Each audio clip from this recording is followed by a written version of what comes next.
The Play's the Thing, with your host, Judy Sleed. Special guest, Steve Graham, East Hampton Bowling Center manager. Underwritten by East Hampton YMCA, Paul Brennan, and Imaginations, Inc. And now here's Judy. Oh, thank you, everybody. Welcome to The Play's the Thing. And I just keep on playing with different people. I have Steve Graham here. How are you? I'm great. Thank you very much, Judy. Are you related to the Graham crackers people? No, my family's lives in West Virginia. How do you like that? You were born there? Actually, I was born in Maryland. My father was in the military, so I've lived everywhere. You lived everywhere? Just about. In the United States or even and abroad? Uh-huh. Really? Yeah. So where did you spend most of your time as a child? Actually, in the service, you move every couple of years, so we spent a lot of time just, I lived in Africa, I lived in the Philippines, I lived in Turkey, I lived in Okinawa, Texas, Virginia, so. Are you an only child? I am not. I have a brother and a sister. Oh, so you always have their company. We did. Oh, well, that's better, because if you were alone, you would have been pretty frustrated for meeting new friends, but you had your friends. Absolutely. So I imagine that you are still in touch with them? With my family? Your siblings, Oh, yeah. absolutely, yes. So how did you manage to end up in the Hamptons? My wife was born and raised in East Hampton, and we met at college. Which was where? Down in West Virginia, a small state college called Concord College. And what did you major in? I majored in computer science and accounting. Oh, yes, you know about computers? Yes, ma'am. Oh, wow. So then what has that got to do with bowling? You had to learn how to count the bowling ball, the pins. Well, actually, what happened is my true love, I've bowled since I was probably like 6 or 7 years old for a number of years, and the opportunity presented itself to me to become the manager of East Hampton Bowling Center, and I've been there a little over 4 years. It's something I love. I coach, I teach bowling, and it was really a good fit for me. Not many people have what I have, and being able to do what you truly love. That's and I'm very so fortunate. true. I'm very fortunate very that way. True. You mentioned bowling. My son loves. I mean, before he was married, he used to belong to. He used to do it every week with the same people. In a weekly league. Yes. Right. Yes. So what did you do before that? You were did something with the computers? Yes, I was in the accounting field and also with computers. I worked 2 different jobs. Is that true? Yeah. It's good to know, because Oh, I absolutely. don't know anything about computers. I have one. Right. But I just send emails to people when they give me the right address. That does help, doesn't it? We actually have at our bowling center, and most bowling centers now, back when I was younger, you had to hand score your games. Everything now is actually done by a computer. Oh, that's fascinating. Yes. Because I went bowling a few times. I can't say that. I didn't belong to any club or anything, but I remember you had to have the shoes, and then I never knew how to keep score. Somebody else always did. Well, that is something now. You don't even have to worry about that. We actually, Really? it does it automatically. And a it lot of doesn't centers cheat, still, right? a lot of centers still had the sheets, but most of them are now going towards the automatic scoring. So the machine knows when you do a strike or what is that, a half? A spare. A spare. Yes, ma'am. Yes, I forget. That's wonderful. So this center, you said the East Hampton Bowling Alley, that's at the Y? No, ma'am. It's right down the street. We're right on Montauk Highway. So you're not in the Y. No, but we do a lot of programs together, the YMCA and See, our I didn't bowling know center. that Yes, because I spoke with David right, Klarman, who's the children of the director of the youth group Right. at the Y, and he's the one who told me about you, and I just assumed that you're working for the Y. right. Now we have now they have their winter camps and they have the summer camps also, and they'll bring the children in, and we have activities for the kids. They'll come bowling, and then we co-sponsor together an event for the 5th and 6th grade. After high school bowling is over, we actually have a program through the YMCA that children can come down, and last year I believe we ended up with 6 weeks, and we do that with no cost to the children, and they come in and bowl. Myself and some of the children from my high school team will actually teach the kids how to bowl. Because out here, there's not a lot of activities for that 5th and 6th grade group. And that's how I became fairly involved with the Y. And we have that program for those children, and it's a lot of fun. It's a lot of fun. I love working with children. They are so delightful. They definitely are. So then this is, you're on 2 different sort of jobs, one at the bowling alley and one with the Y. That's Right. 2 Well, I different don't things. physically I don't actually work for the YMCA. I work for the bowling center, but we co-venture different marketing programs for both adults and for children. And now we have a program that we've been working together, David and I, David Klarman, where if you are a member of the YMCA on Thursdays, you can come down and bowl at a reduced price, a discount. So it's something we do together to try to get more bowling from adults or children. Well, I only found out about the Y when David himself came on my show. Okay. And I was very surprised at how many different things they offer over there at the Y. And well, bowling is it's a physical activity which very few people do nowadays. That's very true. Most people just sit in a chair and watch television or sit by the computer. So it's a very good thing. And I am trying, I mean, just taking me a long time to join the Y and do physical activities there. And that's a great facility they have. And the facility we have, we actually have a number of different programs or leagues for both men, women, senior citizens, youth, and different days, different times. Well, you're going to see more of me. Well, I would like that very much. And if I Yes. can help you to learn the game, that's what I would love to do. Yeah, that would be great. It's just the reason it's taking so long because I have to fill out papers, and I hate doing that. Nobody likes paperwork. So I somehow got all the information together. I want to give it to David, and then if I messed up on something, I'm sure he's going to say, "Why didn't you do this? You left this out," or something. He's a great guy. Oh yes, he is. He definitely yes. is. And so, was there anything interesting that you picked up in all your travels? Or you liked one place better than the other? Well, for me personally, the one thing by moving around a lot, I found is I was able to meet a lot of people. The one thing I didn't have, and I met a lot of friends, but the one thing I didn't have is I didn't have that childhood buddy that I grew up with. And we were, since we were like little, my children had that, and I'm very thankful for that. And that's the one thing that I didn't get, but not many people have been able to go to so many different places and see the different cultures, and it's quite interesting. Did you pick up any souvenirs from different places?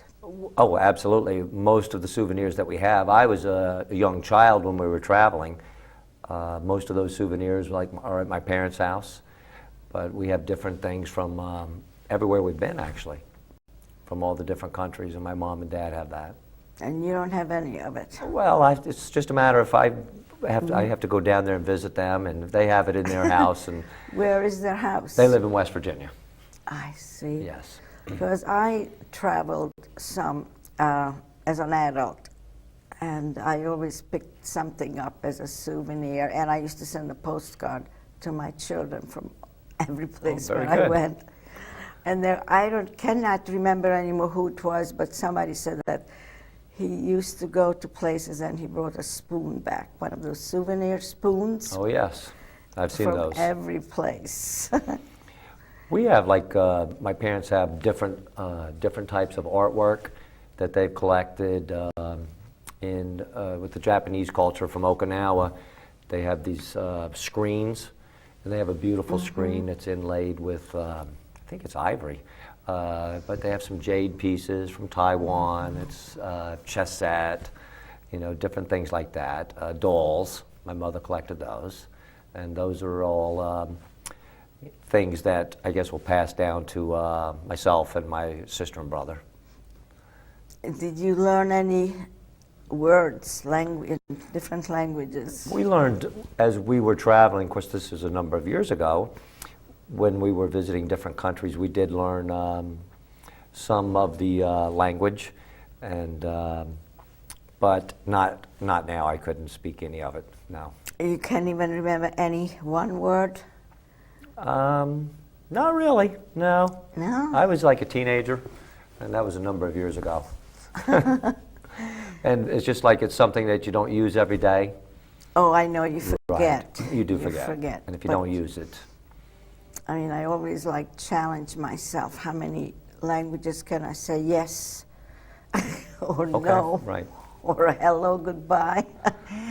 Because I've been to several different countries. Right. But I was older than you, so Right. that's probably Like why. one of the countries we visited, with my parents, as being stationed, we were in Ethiopia, in Africa, and I was just a baby. I was probably 12 months old, and my parents told me that it's kind of gruesome to think about now, but they actually witnessed a public hanging. That was back in 1960, so that was a long time ago. But there's talk about different things, and we've got to see. We're all very fortunate, I think, in the United States, because you see some of these other cultures, and I mean, we also have it in the United States, but where people are so, I guess, poor, they don't even have enough to eat, and I've seen that, and that was really bad. I remember that as a teenager, seeing, And how did you manage when you moved to different countries? You went to school. How can you keep up when they speak a different language? Well, being in the service, my father was in the Army. We lived on base housing, so we actually had English, exactly. And where did your siblings settle? They lived down in West Virginia. They both do. Yes. Except Actually, my you whole came family. to the Hamptons. Only myself. Hamptons. So your wife is from East Hampton? Yes, she is. She was born and raised here. Wow. So how long are you married? It'll be 23 years this year. Oh my goodness, Yes, ma'am. that's when I got my divorce. Oh. After 23 years. Yeah, she's a wonderful woman. Oh, well, you look happy. That's wonderful. Yeah, That's very lucky. wonderful. So, getting back to bowling, is there anything that most people don't realize that when they bowl, that they're supposed to do this and that? Probably with open bowlers, just people coming in. Let's just say you and myself. We went down there right now. Maybe you don't bowl that much. Open bowlers, they have a tendency sometimes to try to throw the ball too hard. That would be one thing. As with anything, there's actually bowler etiquette when you're bowling, if you're next to somebody. That you do see quite often. What happens? Well, you just have to be careful, like if, let's say you're on lane 12 and I'm on lane 13, if you're up, we don't really want to go simultaneously because everybody has a different style. Maybe you kick your foot over or, you know, you put your arm out. We wouldn't want somebody to get hit. Or distracted. Exactly. I see. But how can you determine which is the right ball for you? We have a ball at the front desk, and it's called the Smart Ball. And basically what it is, you put your hand in it, and then you can figure out what size. You can move your hand to determine the right size. And then you go down to, in the front of the desk, we start with 8-pound bowling balls, 10s, 12s, and then around the corner we have some of the heavier ones. And we have lighter bowling balls for young children, 6-pound. Do you check the bowling ball when you teach them to make sure that we lost some of the sound to you know, to make sure that they had picked the right ball for themselves? A lot of people will actually ask. A lot of people will actually ask for help, and if we're there and we can help them, we'll be glad to. We generally try to fit the person when they come in to try to find a ball, and usually a good weight for somebody, like let's say if you came in, you could always talk to the customer and ask them what weight, you know, would you like a 10-pound or an 8-pound or a 12-pound? Of course, you want the bowler to use a ball that is comfortable. And a factor to always consider is if somebody has, like we were talking, hand injury, wrist injury. The main thing is that bowlers come in and have a good time. You don't want a ball too heavy, and you don't want a ball too light. Can you tell, how long would it take you to tell that somebody is really have the talent for it? To have a talent for bowling? Yes. Well, actually, like I said, I've been doing this for a number of years, and I could watch somebody go down and bowl, and by watching them with their footwork, their approach, the way they release the ball, you can actually tell if somebody would be a good bowler, maybe already is a good bowler, or has the potential to be a good bowler. So what you're saying, most people can do it well if they really put their mind to it, or? Absolutely, it's a game. It's not an easy game. It's a game. Not? No, not at all. It's not an easy It game looks if so you want. simple. It does. But of course, a lot of time it goes into the gutter. Well, right.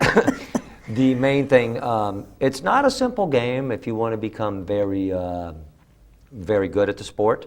It's just like any sport or anything that you try to do. It does take some practice to become good at it, and I feel that way. I mean, whether you're playing a video game with the kids, I mean, you're not going to do it right. Riding a bicycle, play golf, Well, there's something anything. very funny comes to mind about bowling is when you're really ready to do it and then your fingers get stuck in the ball. That actually happens. I That know. does happen. Oh, is it ever dangerous? Because it just looks so funny. Well, I mean, yeah, it could be dangerous if you have a ball, and that's one of the important things of finding something that's going to fit your hand. Because if you put your ball in your hand in the ball, and it's a little bit tight, and you try to release it, it could stick. And of course, I guess anything could possibly happen. You could roll down there. You could go with the ball a little bit. Yeah. I never will forget when I was younger. I was probably 11 years old, 10 years old, and I was actually bowling, and I picked up, I'd never seen one before, but I picked up a rosin bag, and I put it all over my thumb. I thought it was going to help me, and I put my hand in my ball. I had my own bowling ball then, and I threw the ball, just like you said, and at this point, when I was releasing, the ball is still on my hand, and I followed through, and the ball went all the way up, and it came down, hit the lane, probably 10, 12 foot down, jumped over the gutter into the guy next to me's lane, and went all the way down and knocked over one of his pins. And of course, at that moment, everybody in the bowling center just seemed to be watching me. I mean, I was very embarrassed. How wonderful. How did you do that? Yes. Yeah, so did you take credit for it? No. I tried to hide in the corner after that. But it came down with such a loud thump because it stuck on my hand. So that is something very important, though. It's a safety factor, and you definitely want to have a ball that does fit you well. Well, in some other sports, they have something that they put on their hands so they could have a better grip on the. And do you have that with bowling? Well, we don't. We do actually have that. It's something that some of our say weekly league bowlers would use. We have actually rosin bags. We do actually have those at the desk if somebody needs a little grip. They also have a grip called a little stab that you can put on your fingers. It's called Pro Grip, and that actually helps you hold on to it a little bit better. So there's all these tricks. Absolutely. There's also a product called Easy Slide that you can put on your thumb that will actually help you slide out if it's a little bit tight. So there's a number of things. And we didn't touch on shoes. You must have sneakers. You cannot bowl in leather shoes. You need bowling shoes. What that does is the bowling shoe, even sneakers, you can actually throw a ball in sneakers, but you don't get to slide. Bowling shoes are designed to allow you to slide. Oh, they so are that different. Oh, absolutely. The bottom of a shoe. I never thought of it. I thought they were just sneakers. No. But come to think of it, why wouldn't they say, they insist on renting those bowling shoes? That allows you to actually slide when you're coming up to the shot, which is part of the fundamentals of bowling. So like you the want to sole slide. of the shoe is made out of different It's made of a leather. It's got a softer, it's a harder leather, and you could scratch it up, but it allows you to slide so that when you come into the shot, you can release it good. So all the people who are really serious about it, they would outfit themselves with all these different things, and they have a bowling bag. That is correct, yes. That they always carry with them. That is correct. And they have different prices for these things. There's different bowling balls, there's different kind of bowling balls, there's different kind of shoes. What is a bowl made out of? Well, right now there's basically 3 different kind of materials bowling balls are made out of. Polyester, or plastic. They have urethane, and then they have what's called, the newest technology is what's called a reactive resin urethane. How do you like that? And that's a ball designed to hook a little bit more. So how would one know what to get? Well, if they came into the bowling center, we would assist them. I mean, if they're... You have all these balls? You sell everything there that's needed? We do. We do not have every bowl. I mean, there has to be probably 150 or 200 different kinds of bowling balls available from the different manufacturers, and but through different distributors, or whether I contact the company direct, we can order the bowling balls from them. So I have some bowling balls in stock, or if you came in and you wanted a bowling ball based off of, after we discussed it, I could say, okay, maybe you want a 10-pound or a 12-pound. And we usually can have a ball within a day or two, a couple of days. And then we actually measure your hand, and it's drilled right for your hand. So, of course, it was not going to fit me. Right, right. So, like, but do you recommend one make from the other? Like you mentioned that 4 or 5 different materials that the bowling ball is made of. So how would you differentiate? How would you tell the person, well, this is better than that one? If I would ask you, why are you saying that this is better than that one? Right. Well, basically, the plastic or the polyester balls are designed to go a little bit straighter, not hook. The other 2 are designed to hook a little bit more, and it's according to how much a person wants to bowl, or if they're looking for, let's say, better scores. I mean, a urethane or a reactive resin ball is going to go down the lane, and then it's going to hook in, and that is what we all want to achieve, a little bit of entry angle into the pocket, which makes us strike more, and that's what everybody wants. It's amazing how much goes into something like it looks so easy. And Yes, I it is. never even thought about all these things. Oh, yeah. There's a lot Well, involved. I want to show, I don't know if we could show these. I made these cookies, but it's called Linzer cookies, and I didn't take the thing off. Can you see this, Evan? Oh, yes. Well, it looks sort of pretty. Well, I'm going to open it up. It does. It looks beautiful. You pick one end, and I'll Okay. pick the other end of this. Okay. And I would like you to try one. Very good. And I hope you're not going to get sick on the camera. I don't think so. And I want, oh, it smells so lovely. good. I guess it does. Oh, well, thank you very much. I learned how to make this about 30 years ago. And then I'm associated with this. Every time I go someplace, somebody invites me, I make these cookies. And I used to make parties in my house. And there was a lot of food, and everybody who came in, where are those cookies? They want you to bring them, right? Yes, well, thank you and I very can much. never make enough. Well, I want to thank you for coming on my show, and I would like to thank Evan at the camera and Lee Davis and my underwriters, and I say goodbye, everybody. Would you wave to everybody? Thank you very much for having me today.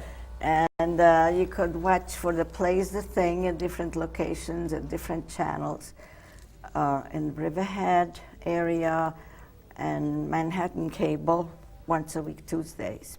Very good. And happy holidays. Happy holidays. Yes, and Absolutely. happy holidays and a happy new year. This is 2006, and next year it's going to be 2007, believe it or not. Incredible. And it's been a lot of fun. We talked about this. Love me in Paris. Love me